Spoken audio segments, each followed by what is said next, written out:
Alrighty, so we have the new final boss, Hawk, which I say new, but this is actually returning. I don't know when the last time we got this was, because we have had this before, but it's been a really long time, because I don't even remember when it was.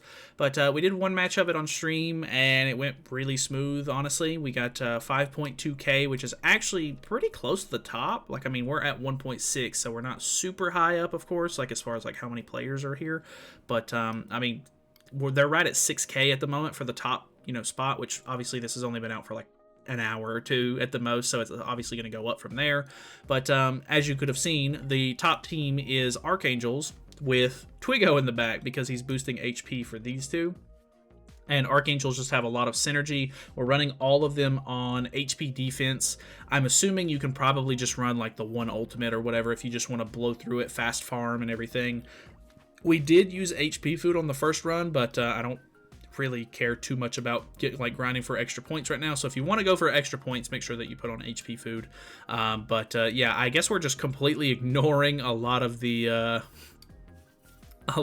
challenges here. I think the only thing that I didn't do in the first run that I could have was remove 10 debuffs from allies using skills with Purify effects. So if you get a bunch of extra blue cards from Margaret, you can definitely use that to your advantage. I think I only finished the Clear Without Dying one, which is kind of funny because I did actually get a good amount of buffs, but I don't know, I guess I really didn't get debuffed as much as I would have expected. But the first turn, or like the first phase, I guess, you're running up against these three Hawks. They have really annoyingly, like they're super tanky. So the big thing here is you want to try to do AoE attacks if you can, so that way you whittle them all down at the same time.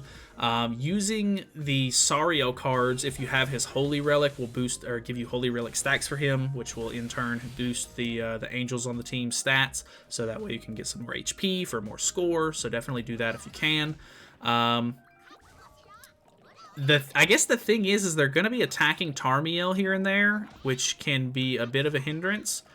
Because they can then disable themselves, which means they won't be able to debuff you as much. So we have 4 debuffs on at the moment, so we might as well cleanse while we can. And then we can use 2 AoEs to try to get some damage off, and just kind of progress the match forward. We did win on turn 7 during the one run that I had, which I think is pretty respectable considering that you're really not doing a whole lot of damage here. I'm pretty sure he completely resets your ultimate move gauge in phase 2, so you're not going to be able to just rush ultimates and then try to burst them down at the beginning of the phase or anything. You just kind of want to save your single targets for that if possible. But overall, I mean, it's nothing too crazy. We didn't get any more cleanse cards, unfortunately. That would have been really nice right about now. And then also in the second phase, he will buff disable you. So you kind of have to use your buff cards while you can in the first turn, or the first phase. And then, yeah, obviously, final bosses tend to be a little bit RNG heavy when it comes to actually trying to get good points and everything. So it's kind of a toss-up on whether or not you're actually going to have like a good run. We see we're still not getting any like good cards for like cleansing or anything, so it just kind of is what it is. We're just going to go ahead and we'll merge these because they're going to get taken away anyway. We'll move this here just in case we pull another one. We can potentially rush for Sariel's ultimate really quick to try to burst him down in the second phase, but I guess we'll just have to see. We did not pull an extra one, unfortunately. We did get a cleanse, though. So let's try and save that just in case we can get it off, because he does have a debuff card. The big problem is if he attacks Tarmiel too many times, it can kind of be annoying there. We do get Ignites, and it is an AoE card, so there's potential that we could... Or unless, well, no, he's using that card actually. So I think we maybe got bad RNG here. Let's go ahead and use the single targets, I guess, and we'll merge this to try to get closer to an ult, maybe. So this will do like okay. I mean, he's got a lot of HP as well. You can see. I mean, we're doing pretty decent numbers here, but he's got a big health bar. We pull an extra cleanse. But he does buff disable us. Okay, so now he is kind of screwed there. I think we stall for a turn if possible. I don't think these AoEs are going to do anything too crazy. Well, this is a gold card. Nah, you can see it's not doing a whole lot of damage at all. I think single targets are just the way to go in general for this. I think he just has more resistance, or probably one of his passives has something to do with making AoE cards do less damage overall. So because he's disabled, he's not going to put ignites on us or anything, which is very unfortunate. That you really have to, like, the top team or whatever uses Red Tarmiel. I assume they use him because it will disable him and stuff like that, and help you out in that regard, but it also kind of hinders you at the same time. So let's just double buff. Oh well. Hopefully this will kill. If we get like a nice crit or something, it should give us maybe some okay points, but I don't think we cleansed off 10 debuffs here, so our score could potentially be a lot better. But this kills. It does. We do 2.4 mil, which isn't too bad. I think I've seen better, but overall it's really funny. He like stands there, doesn't do anything for a second, and then just completely dissolves into thin air, which is really funny to me.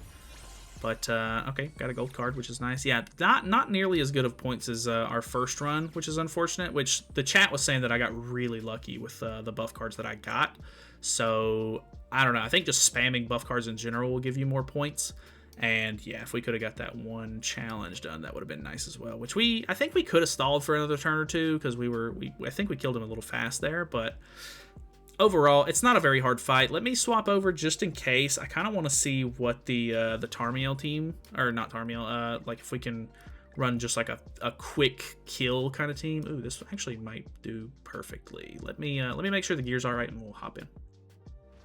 Alrighty. Another thing was I didn't have HP food on like I did for the other run, so HP food probably helped out a lot with my score on that last run, or it would have helped out a lot on the last run, so definitely keep that aware as well. But let's do just AoEs and stuff, and then we should hopefully be able to burst them down pretty quickly, I would hope. That's doing okay damage. That's not the greatest. What's Escanor looking like? I wonder if it would be more worth it to just like ult rush with Escanor maybe? Somebody in the chat was saying that I could potentially do that. I might be able to just ult rush with King here actually instead. Which is, I mean, might not be a bad plan, to be honest. And then we can just kind of build up the Scorch cards for phase 2. So we can just do something like this. Get our ultimate, hopefully kill them in this next turn, because we not only will have his ultimate, we'll have an extra level 2 and a level 1. Oh, and we have an Escanor card. We'll use the Escanor card first, or like after we put a shield on, just in case. So that way we can get a little bit more of his passive going. So the Scorch card will hopefully do more damage. They're not doing anything to the shield, which I don't think you're really going to have to worry about them doing much damage to you to begin with. So that's nice, I guess. But put up a shield, get a little bit of extra damage off with him. Use the ultimate here. Maybe rushing King's ultimate to begin with might be better. Like if you can run like an ult focus team, because you can use it to get rid of their HP related stats buff that they have going on there, which might be just overall better for like just killing them quicker. But okay, we got an extra Scorch card, so let's just go for this. I know the AoE is not going to do much of anything, but putting the shield on ourselves will hopefully make Escanor do more damage. I'm interested to see how this goes. I don't know if Kyo's actually doing much of anything here. Might be more worth it to run somebody else. Okay, so the crits deal a lot of damage. Yeah, the crits do really good, but the other, like the non-crits, don't do nearly as well, so that kind of sucks. I'm sure somebody's probably come up with a faster team than this, either on JP or they will in the next couple of days because it's on global now. But yeah, I don't know. Honestly, not really hard at all. It's pretty simple, pretty easy fight. Points-wise, can be a little bit RNG heavy, of course, and you have to have the Archangels and everything. So if you need them, then that's kind of unfortunate. And I would assume you would want to have their Holy Relics as well. So kind of a weird one, but I don't know. Final bosses are always really like particular, like about having very specific units. You know what I mean? So I don't know. Let me know what you guys are using for the fight itself. If you have a better points team or you have a better fast farm team, I think fast farm is probably what people are going to be looking for, just to kind of get this over with and get the shop kind of cleaned out. But yeah, if you have anything, let me know in the comments below. Thank you guys so much for watching. Hopefully you guys enjoyed the video. Feel free to subscribe. I'll see you in the next one.